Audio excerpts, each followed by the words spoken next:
आइए इस वीडियो में हम लोग class 10th R D Sharma के बुक के एक्सरसाइज 1.1 का क्वेश्चन नंबर 4 का सॉल्यूशन देखेंगे। आइए सबसे पहले क्वेश्चन को देखें और समझें।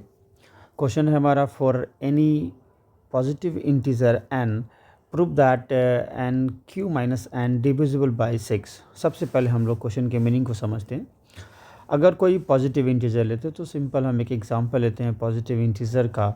जैसे कि अगर मान लीजिए हम एक इंटीजर ले लेते हैं 2, तो 2 का क्यूब करें और उसमें फिर 2 को आप घटा देंगे तो कितना आएगा, देखिएगा और से 8 माइनस 2 दैट्स इक्वल टू 6। और जब इसे आप फिर 6 से डिवाइड करोगे तो ये इसे डिविजिबल करेगा, वो उसको डिवाइड करेगा। कोई भी इंटीजर आप ले लो, 5 का इंटीजर एक ले ले, 5 क्यूब अगर हम ले लें तो 5 क्यूब में से फिर 5 आप हटा दीजिए तो ये हो जाएगा 125 माइनस 5 दैट्स 120। और 6 से आप इसको डिवाइड करोगे तो ये इसको डिवाइड कर देगा। तो ये हमारा है क्वेश्चन का मीनिंग। तो इसे हमें एग्जांपल देकर नहीं बल्कि नॉर्मली अलजेब्रा के फॉर्म में ही हमें क्या करना है, इसे प्रूफ करके दिखाना है। तो आइए हम लोग प्रूफ की तरफ चलते हैं। जनरली जब इस तरह के क्वेश्चंस होते हैं और उनका जब प्रूफ करना होता है तो हमें ध्यान देना होता है, यूक्लिड डिवीजन लेमा का यूज़ करना होता है। तो यहाँ पर जब देखेंगे कि क्वेश्चन में कह रहा है कि डिविजिबल बाय 6, तो यूक्लिड डिवीजन लेमा में क्या होता है कि किसी एक इंटीजर को हम एज्यूम करते हैं और उसका एक डिवाइज़र हम डिसाइड करते हैं। तो जब भी क्वेश्चन में डिविजिबल बाय 6 रहे, डिविजिबल बाय 5 रहे, तो 6 ही जो होगा यहाँ पर इस क्वेश्चन के लिए, तो हम उसे ही डिवाइज़र बनाएंगे। अगर 5 होता तो 5 डिवाइज़र बनेगा। तो इसी तरीके से जब हम इसका सॉल्यूशन करेंगे तो हम लिखेंगे let n be any integer divisible by divided by 6। So by Euclid's division lemma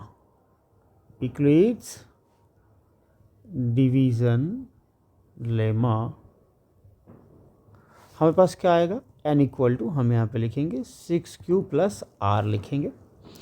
और ऐसे सिचुएशन में आप जानते हैं पॉसिबल वैल्यूज़ ऑफ r होते हैं हमारे पास, पॉसिबल वैल्यूज़ ऑफ r होगा। और वो क्या होगा, आप जानते हैं r की वैल्यू 0 से स्टार्ट होती है और जो डिवाइज़र होता है उससे एक छोटा इंटीजर तक आप जाएंगे, 1 2 3 4 और हम 5 तक आएंगे, क्योंकि कंडीशन ही होती है r की जो होता है वो डिवाइज़र से 0 से बड़ा या उसके इक्वल होगा और डिवाइज़र से छोटा होता है। तो ये ध्यान रखना होता है अपन। अब क्या करना है, हम बारी बारी से हम इन रिमाइंडर्स को लेकर इस इंटीजर को डिसाइड करेंगे। हम आते हैं, पहला रिमाइंडर लेते हैं, when r equal to 0 n equal to हमारे पास 6q हो जाएगा। और अब हमारे पास हमें किसको चेक करना है, nq माइनस n को। तो हम क्या करेंगे, 6q का होल क्यूब माइनस 6q, और ये देखना है कि ये 6 से डिविजिबल है या नहीं। तो अब यहाँ पर देखिए हम इसका जो क्यूब नहीं करेंगे। जनरली हम क्या करते हैं, जब 2 पार्ट या 3 पार्ट में इस तरह का क्वेश्चन बनेगा और हमें दिखाना क्या है, डिविजिबल बाय 6 अगर दिखाना है तो ऐसे में हम एक कॉमन लेने का काम करते हैं। और वो कॉमन लेने का काम हमारा मेन डिवाइज़र ही होता है। यहाँ चूँकि इस क्वेश्चन में मेन डिवाइज़र 6 है तो जनरली हम 6 ही क्या करेंगे, कॉमन लेंगे। जब किसी क्वेश्चन में इवन या ऑड साबित करना होता है तो उसका मेन डिवाइज़र 2 हो जाता है, इसलिए वहाँ पे हम 2 कॉमन करते हैं। तो यहाँ पे चूँकि 6 मेरा डिवाइज़र है इसलिए हम यहाँ पे 6 को कॉमन करेंगे।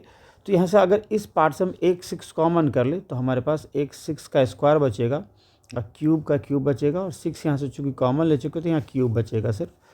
अब देखिए ये सारे इंटीजर हैं और इंटीजर का जोड़ हो, इंटीजर का गुना हो और इंटीजर का घटाव हो तो ओवरऑल वो हमेशा एक इंटीजर ही हमें देता है। तो हम क्या करते हैं, इनके बदले एक इंटीजर एज्यूम करते हैं m, और यहाँ पे बगल में लिख ही देंगे 6 स्क्वायर q क्यूब माइनस का क्यूब इक्वल टू m से हमने इसे माना।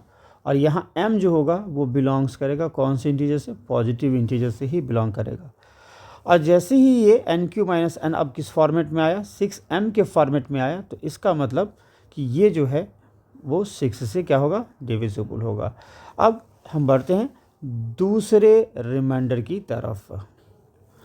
देखिए जब हम r बराबर 1 लेंगे तो n equal to 6q plus 1 हो जाएगा। अब फिर से हमें चेक करना है nq माइनस n ये 6 से डिविजिबल है या नहीं। तो चूँकि n की वैल्यू 6q प्लस 1 है तो हमने 6q प्लस 1 का होल q यहाँ पर डाला और फिर माइनस n की वैल्यू 6q प्लस 1 डाला। अब यहाँ पे देखिए a प्लस बी के होल क्यूब पे जब इसे हम ब्रेक करेंगे तो हमारे पास फार्मूला होता है a क्यूब फिर plus B cube plus 3ab into A plus B, जो हमने यहाँ पे पुट किया। और फिर अगर देखें तो यहाँ पर ये माइनस साइन, ये जो माइनस साइन है ये आगे के साइन को चेंज कर देगा, माइनस 6q माइनस 1 कर देगा। अब यहाँ पे देखें कि ये 1 प्लस में और ये माइनस में, तो दोनों क्या हो जाएगा, कैंसिल आउट हो जाएगा। तो हमारे पास बचेगा ये टर्म, फिर ये टर्म और ये टर्म। अब यहाँ से हमें देखना है क्या 6 मेन डिवाइज़र जो है वो क्या कॉमन हो रहा है, तो हम उसे ईजिली कॉमन करेंगे। रेस्ट ऑफ द पार्ट को हम ब्रैकेट के अंदर लिखेंगे। चूँकि इससे 6 कॉमन करेंगे तो यहाँ चूँकि क्यूब था इसलिए 6 का स्क्वायर बचा और एक क्यूब का क्यूब बचा। फिर प्लस ये 6 निकल चुका है इसलिए 3q इंटू 6q प्लस 1, यहाँ से 6 निकला है तो माइनस q बचेगा।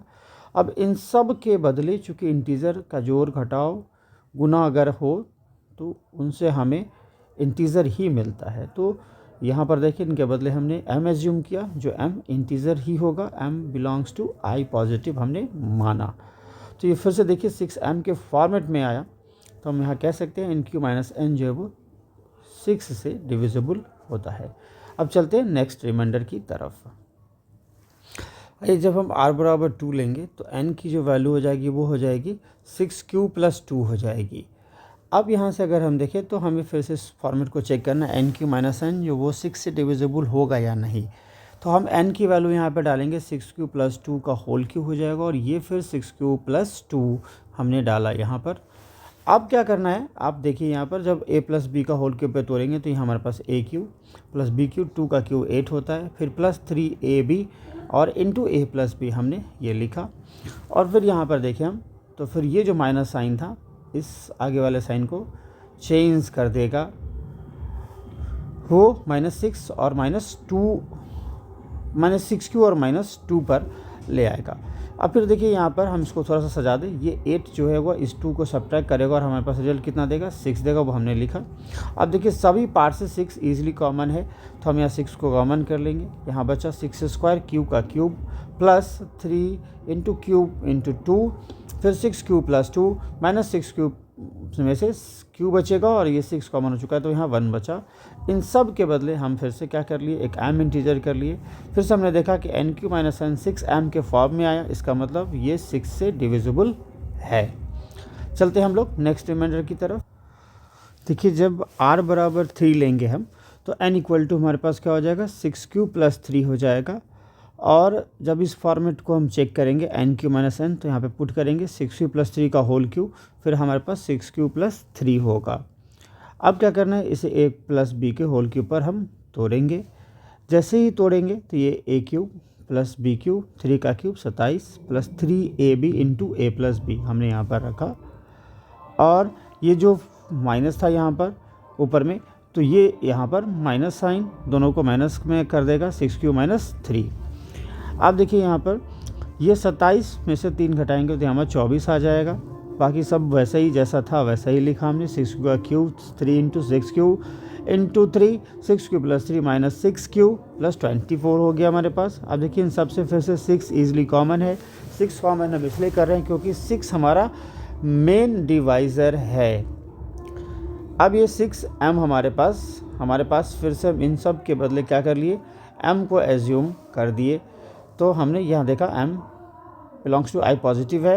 यहाँ पर देखेंगे तो nq माइनस n जो होगा वो 6m के फॉर्म में आया, इसका मतलब nq माइनस n जो है वो 6 से डिविजिबल है। बढ़ते हैं नेक्स्ट रिमाइंडर की तरफ।